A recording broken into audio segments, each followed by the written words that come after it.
Favorite classic, oh, there's so many. The Muppet Show, that was like one of my all-time favorites when I was growing up. And one of my favorites now, Dancing with the Stars. I came in originally for Dr. Frankenstein, or Frankenstein, and I think my age and perhaps my height barred me from that, from moving forward in that realm. But I think it went well enough, just my sensibility went well enough in the room that they were like, who's this little guy? And then kind of one thing led to another, and Igor became available, and I did that. And then I did the Igor, I auditioned for Igor, and I pulled my sweatshirt up over my head. And then one thing led to another, and Igor became available, and there it was. We do have a hump that switches, and a couple of times I have lost track, or my dresser and I have put on the wrong one, and the last second have to do a little switch. But it affects, sometimes I'll be walking like this and the hump is there, and actually it needs to be more like this, and I switch it. So, but then there may be a third hump. That's a spoiler alert. But I don't want to give away too much, but there actually might be more than 2 humps. I guess I would have to say Andrea Martin, because she's the oldest.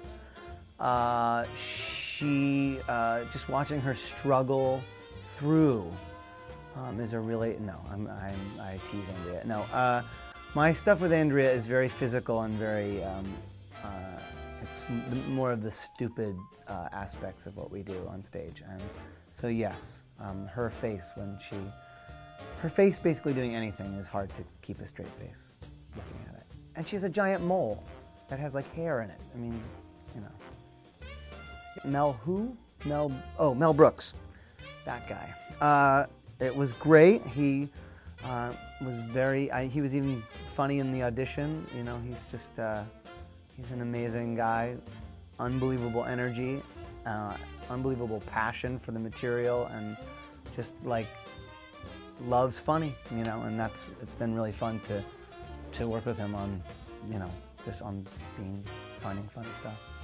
Was a fan, and I am a fan. Yeah, I remember seeing it when I was very young. I think my mom took me to see it at it's like a small, in Portland, Maine, where Andrea and I are both from.